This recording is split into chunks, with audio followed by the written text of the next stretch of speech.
en el Seminario Internacional en Redes Sociales, Democracia Política y Participación Ciudadana. Agustín, un gusto tenerte por acá. Un gusto estar aquí, Nicolás. Y además que puedas compartir con nosotros además tu experiencia.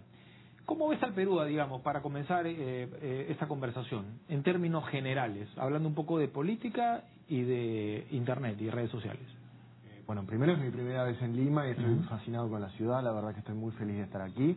Y después, sí, tú lo decías, se viene una campaña política, estamos a pocos meses y las redes sociales van a jugar un rol clave, algo que no pasaba probablemente en las elecciones anteriores. Correcto. Y lo mismo está sucediendo en la Argentina. Vos bien sabés que estamos a punto de enfrentar la segunda vuelta, el balotaje, después de las elecciones del domingo anterior.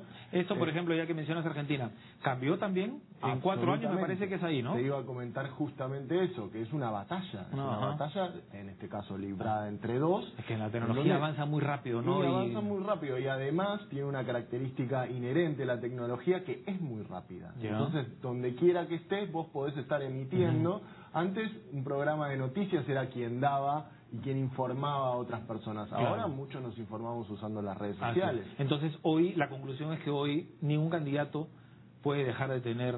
Pero por supuesto que no. Su red social, digamos. Por supuesto que no, y además desde el punto de vista de los costos incluso es eficiente, porque uno se puede convertir en un replicador de campaña a costo cero, porque emitir, bueno, el costo de la conexión por supuesto, pero que si ya estás conectado es menor. Es en el momento, no se puede difundir. Además porque muchos, y ya lo digo como periodista, muchos medios cogen la información también de las redes sociales. Pero por supuesto. Si alguien declara esto, en base a lo que se señala en el Twitter o en el Facebook de un post, ¿no? De un mensaje, se hace se redacta una noticia, ¿no? Y además se difunde una información. Mucho más juego, como vos bien sabés, para dar una noticia, porque antes era el formato escrito, la gráfica, ahora el discurso político se ha convertido absolutamente en audiovisual. Sí. Una vez vi, me parece que fue acá, que se anunciaba, por decirte, en otro país creo, cambio de gabinete, ¿no? Se va a anunciar vía Twitter, ¿no? Ya ni siquiera puede ser una convocatoria a los medios para asistir al Palacio Presidencial, ¿no? Sino ya a través de las redes sociales, ¿no? Es la posibilidad, además, para un político de meterse en el entorno íntimo de una persona, porque yo miro Facebook, por ejemplo, y veo una foto de mi madre y abajo una propuesta de campaña de alguno de los candidatos. Claro, de que llegue el mensaje, llega de todas maneras. Ahora, Agustín, ¿pero no crees también que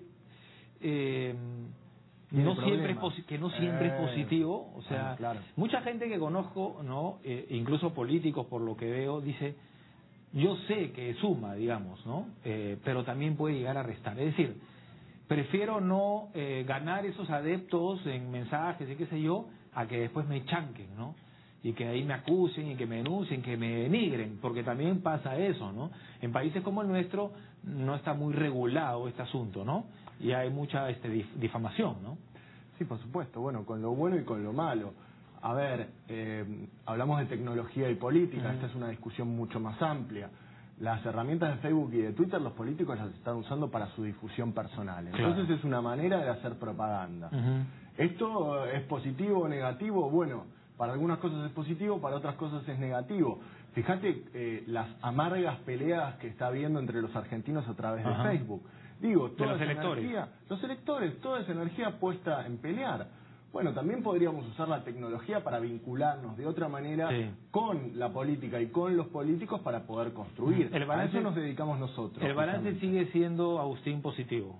El balance depende del lugar y depende del contexto. Yo te diría que hoy en la Argentina, con todas estas personas embanderadas en favor de uno o de otro, se está perdiendo energía. Y probablemente arroje un saldo, obviamente, un candidato será electo. Ahora, toda esa energía no podría haberse usado en construir una alternativa mejor, en construir propuestas colaborativamente, en acercar ideas a otros ciudadanos, en acercarse a otros ciudadanos y constituir conglomerados para empujar determinada idea. Entonces, la verdad que si la discusión es Macri es bueno, Scioli es malo, Scioli es bueno, Macri es malo, no es se llega a una discusión muy pobre. Pero por supuesto, las nuevas tecnologías no tienen la culpa de eso, ¿no? No, ahora, por supuesto que no, pero nosotros nos centramos justamente en crear plataformas que puedan contribuir a que esa energía se vuelva una propuesta. Claro. Eso es lo que te iba a señalar, ¿no? La realidad nos muestra además que hoy en día se lee más los diarios online que en físico, probablemente. Pero por supuesto. Entonces es una alternativa. Pero por supuesto. De hecho, veamos nada más las últimas protestas importantes a nivel internacional, en Madrid, en Egipto, ¿no? En Túnez, en México también, ¿no? Muchas organizadas a través de redes sociales. Es decir, nos está llevando, la realidad nos está llevando al ciberespacio, digamos. Y no utilizar esa herramienta pues puede resultar siendo perjudicial, porque más bien creo yo, ¿no? A los que analizamos más allá, a los candidatos, se les puede notar como de pronto insensibles, no le importa a la población está esperando un mensaje en el momento, ¿no? En el cual ocurre. Fíjate lo siguiente, ¿no? ¿De dónde salen esas propuestas por redes sociales? Toda nuestra vida cambió, ¿no? Cambiamos la manera de vincularnos, la manera de relacionarnos, la manera de informarnos, como bien decís. Sin embargo, el sistema político sigue funcionando como si estuviéramos en el siglo XIX. Entonces, ¿qué pasa con esa gente ahí convocada por medios del siglo XXI? Bueno, está manifestándose contra una política del siglo XIX que no contiene ya sus demandas, claro, ¿no? Ahora, ¿tú piensas que eso se puede ir de las manos también? O sea, ¿cómo regular el lado negativo? Porque claro, el usuario también ya tiene que empezar a discernir, ¿no? Es como cuando recién salió este medio de comunicación de la televisión, por decirte, o antes el periódico seguramente, o la radio, ¿no? Una cosa es ofrecer la propuesta de comunicación y otra cosa es discernir entre lo bueno y lo malo. Es decir, si yo veo una novela y voy a pensar que esto es realidad y voy a ir a cargar como pasaba antiguamente con los actores, ¿no? Que iban y los les pegaban y qué sé yo, los amenazaban porque pensaban que era realidad. A lo que voy es lo siguiente, ya el elector tiene que discernir entre lo bueno y lo malo. O sea, si ve que se torna violenta una discusión en redes sociales, simplemente dejarlo ahí, ¿no? Hay que tratar de propiciar, como dices tú, plataformas responsables. Así es, y la moderación, pero la moderación a todo nivel. Me parece que ahí también las currículas escolares, que se ve en la escuela, tiene que cambiar. La escuela, otra institución del siglo XIX. Correcto. Bueno, la escuela tiene que ser ahora también... Quizá lo más importante debería ser enseñar a cómo discernir toda la información que anda dando vueltas por internet, porque ya no es un problema de disponibilidad, ya no tenemos que ir a la biblioteca, tenemos el saber por ahí en nuestro teléfono o en nuestra computadora, pero qué es bueno y qué es malo. Digo, Yahoo Respuestas, Google, Wikipedia, todos tienen problemas. Bueno, ¿no? eso tiene que ser ya parte de la currícula, ¿no? Pero por supuesto, cómo navegar en internet. Pero que las instituciones del siglo básico, las instituciones del siglo XXI que tienen que ser diferentes a las del siglo XIX, tienen que contar con ciudadanos diferentes a los del siglo XIX. Es que nos han ganado, el tiempo nos ha ganado muy rápido, la tecnología. En pocos años. Es difícil cambiar una estructura, ¿no? Sobre todo en países como el nuestro, que hay pobreza y hay toda una gran infraestructura educativa y reformas que se tienen que hacer y que no son fáciles de hacer. Hoy en día conversaba con el gerente de un colegio que también, digamos, propone estas nuevas tecnologías en la enseñanza. No es fácil, ¿no? Ahí es donde los estados tienen que hacer el esfuerzo de incorporar a quienes no están incorporados a la sociedad del conocimiento. Una computadora debería ser un bien básico. Para todos. Para todos. El problema es que no puedes comenzar dándoles algunos nada más. Por supuesto. Porque todos tienen que tener las mismas oportunidades. Que si no es universal vamos a tener representación sesgada como tenemos hoy. Vamos a tener gobiernos que representan a unos pocos. Bueno, y en el interín hay que recordarles a los padres de familia que tienen una responsabilidad para con sus hijos. Si es que en el colegio todavía no hay la oportunidad de pronto de poder acceder a estas herramientas, en casa hay que enseñarles qué es bueno y qué es malo, trabajar en los valores, en los principios, en la ética, en la moral y sobre todo cómo poder discernir, cómo afrontar este mensaje que nos llega de las redes sociales. Ya que hablamos de los padres, me deja decir una cosita también para los padres, porque nosotros tenemos en la Fundación Democracia en Red un programa pedagógico que se refiere a justamente la educación ¿Cuál es el rol del siglo XXI. Claro. Es mucho mejor una pantalla grande en una computadora fija que un dispositivo, un teléfono o un iPad, para que lo tengan en cuenta. Hay que socializar, la computadora tiene que convertirse en lo que fue el televisor en el siglo XX, algo que la familia pueda compartir. El dispositivo, disculpa, es muy personal. ¿A eso te refieres? Me refiero a que si un chico está jugando con un teléfono, con un iPad o con una tableta, es mucho más difícil para él compartir esa actividad. Por eso, la pantalla grande, la familia, computadora estática, es mejor para la familia. Eso está muy bueno.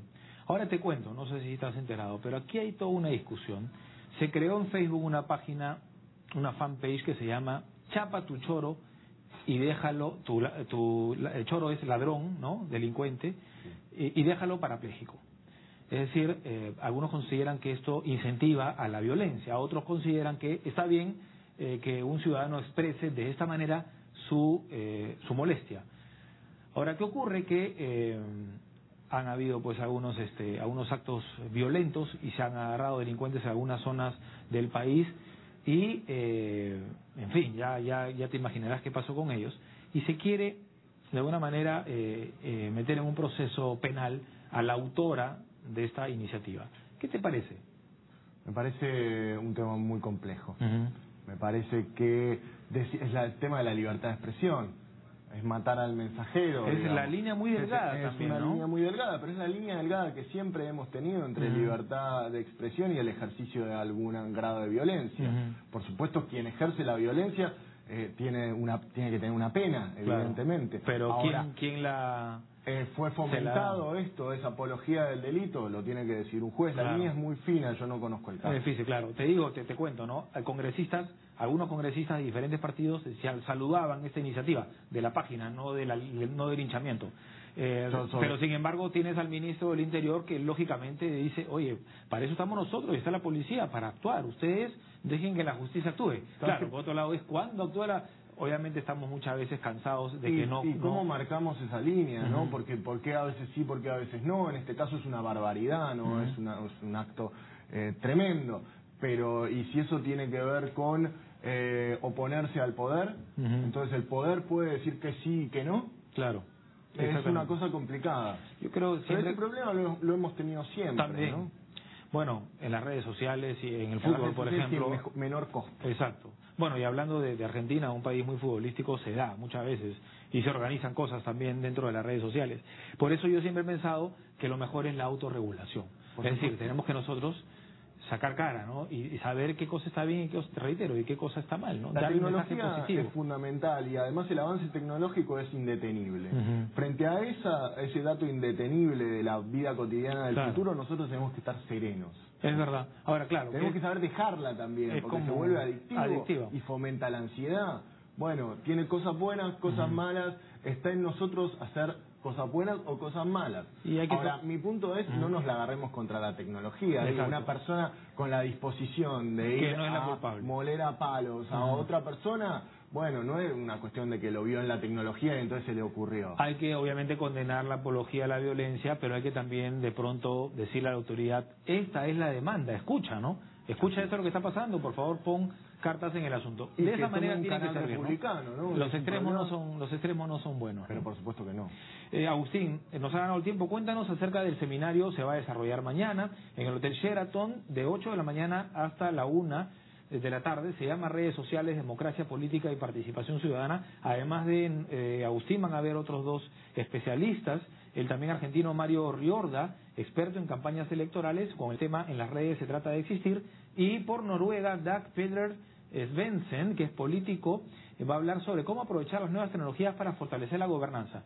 ¿Tu ponencia en qué va? ¿Cuál es el tema concreto? Un poco de lo que estamos hablando, cómo convertir esa enorme energía, esa enorme cantidad de información e ideas ciudadanas que circulan por Facebook y por Twitter a partir de una plataforma digital específica en ideas para mejorar la política. De lo que se trata filosófica y socialmente es que nosotros ayornemos, llevemos al siglo XXI el sistema que hoy tenemos. Entre, obviamente, nuestros representantes. Ahora estamos hablando de las elecciones, pero hay que decir también que las autoridades deben de usar esas herramientas también, ¿no? Pero y la ciudadanía. Pero ¿cómo desaprovecharlas? Sería una locura, ¿no? Un poco volvemos a lo mismo. Seguramente vos te comprabas un CD hace 20 años. Bueno, la industria de la música cambió totalmente, ya eso es un pedazo de plástico que no tiene Correcto, sentido. no sirve para nada, todo digital. Entonces, ¿qué hacemos con el Congreso? ¿Dónde están los datos del Congreso? Si apretando un botón nos podría mostrar todos los datos de los gastos del Estado, por ejemplo. ¿Dónde está esa información? Claro. Eso es el siglo XXI. Esa es la apertura que el siglo XXI tiene. Tiene un costado negativo que tiene que ver con el control y la vigilancia, ¿no? Sobre el que muchos hacen hincapié. Bueno, nosotros hacemos hincapié en el otro lugar, en las oportunidades para democratizar la democracia que nos da la tecnología. ¿Y los medios de comunicación qué responsabilidad tenemos, digamos, en este ámbito? También la serenidad y la responsabilidad. Para ustedes es mucho más fácil que antes difundir una noticia y enterarse de cosas. Tienen que chequear las fuentes, ver si es veraz y ser responsables a la hora de difundir y emitir a muy bajo costo las noticias. Es decir, todos somos actores, pero por supuesto, relevantes. Así es. ¿No? Y estar abiertos también a las críticas y sugerencias, eso ya más a título periodístico personal, seguramente te pasará a vos personalmente. Sí, claro, y nosotros mismos con las críticas a veces nos exacerbamos, claro. Yo lo que no tolero y lo que me parece no se tiene que tolerar es la falta de respeto, ¿no? Y ahí sí uno tiene también la posibilidad de bloquear y se acabó. Bueno. Pero bueno, yo soy periodista, yo no, digamos, soy elegido por el pueblo. ¿Tú crees que, y con eso termino, las autoridades deben de bloquear a sus seguidores? Hablo de políticos, representantes, instituciones. Lo digo porque siempre hay una queja, ¿no? En Twitter. ¿Por qué la municipalidad, por decir, ¿no? ¿Por qué me bloquea? No tiene por qué bloquearme. En la página, el community manager del Congreso de la República no tiene por qué bloquear a un ciudadano.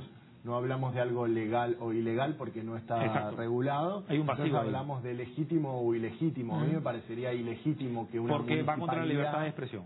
Que una municipalidad me bloquee. Ahora, una persona a título individual, sea representante o no, y si lo están insultando, a mí no me gusta que me insulten. Ajá. Entonces, una cosa es una institución, otra cosa es una persona. Y lo mejor, a caer en la discusión y después que esto pase digamos, a insultos y qué sé yo, mejor es evitar el conflicto. Mejor la calma. Muy bien, Agustín, gracias, has sido muy amable.